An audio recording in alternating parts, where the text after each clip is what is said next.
The grass is greener on the other side. That is what probably Southern Brave might be thinking after the final of the 100 women's competition. That is what perhaps Melbourne Stars would have thought at the end of WBBL 06, because both these teams were ended up on the losing side, the lighter shade of green in Sydney Thunder, and Oval Invincibles emerged victorious. Welcome back to the Outside View presented by Fast and Up. We'll talk about the final of the 100 as well as the eliminator in this episode.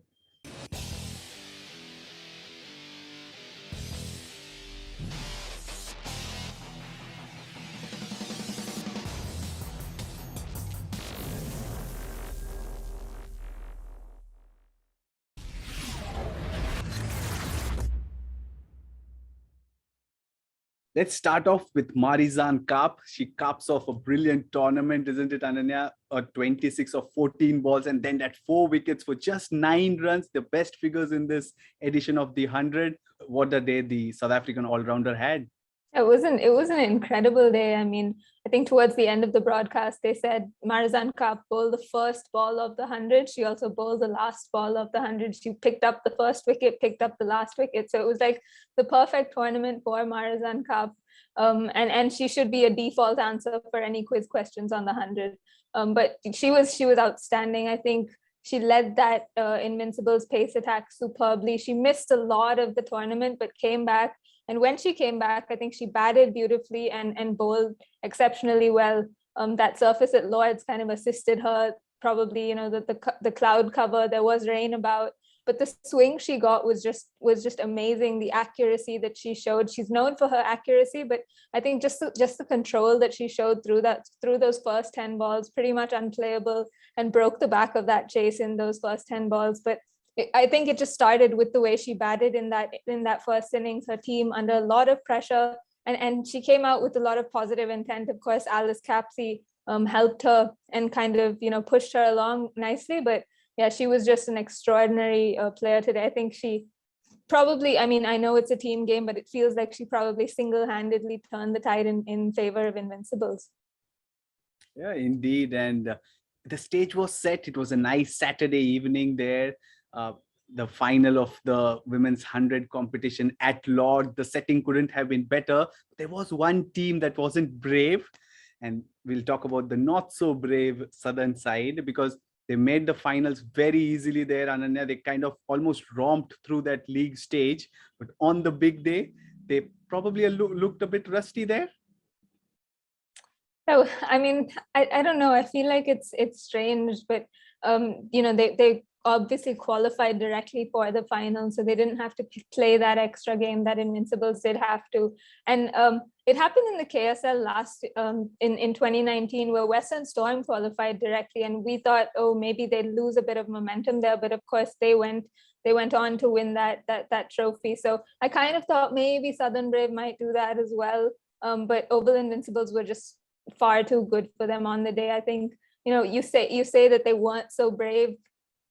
Maybe, I mean, after the start they got off to with the bat, it would be hard to kind of turn that in their favor. But I think they were just outbowled. Dane van Niekerk was exceptional. Southern Brave, I think, probably were missing Smriti Mandana. I mean, I know she hasn't had the best tournament, but just the presence of an experienced international batter at the top of the order can put the opposition under a bit of pressure, and not being there probably hurt them. But that's not something that you can help. I think I was still backing Southern Brave to win. I mean, they do have the Charlotte Edwards factor, Anya Shrubsole in a final at Lord's. You feel like all the things are working in their favor.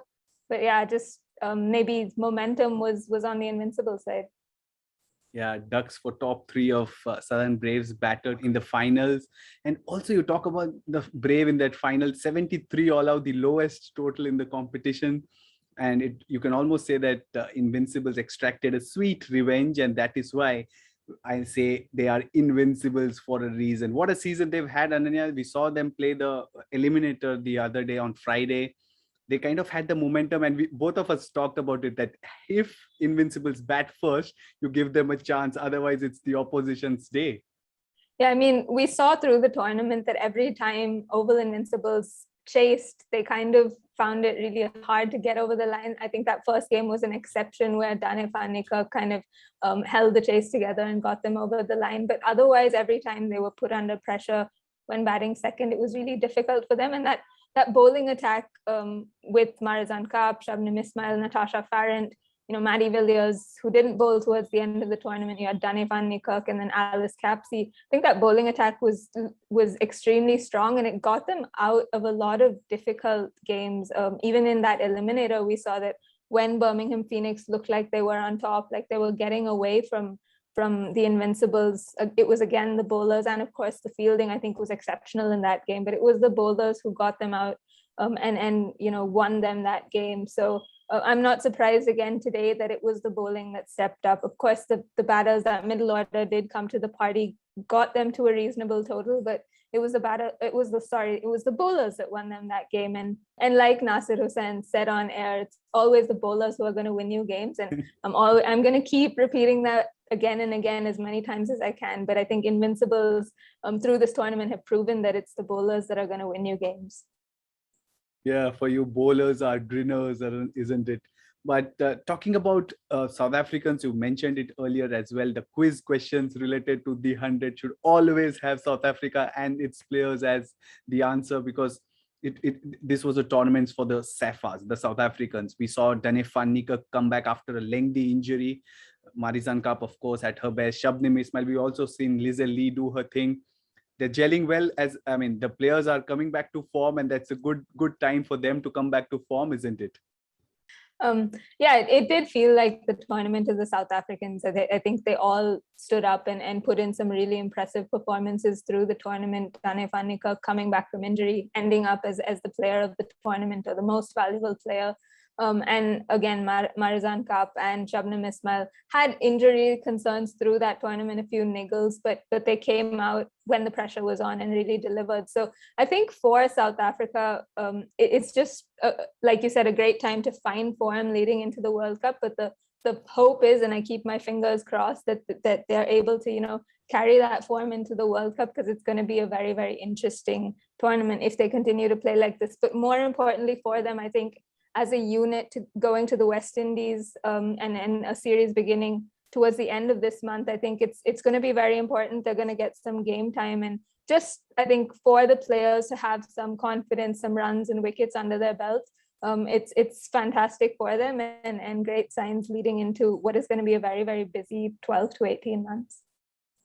Right, there you go. The first ever 100 has come to an end with Oval Invincibles as the winner. But spare a thought for Southern Brave, who were really good throughout the tournament, ending on the wrong side of the result in the final. But they've been stupendous throughout the tournament. That brings us to the end of the 100, but cricket's still on.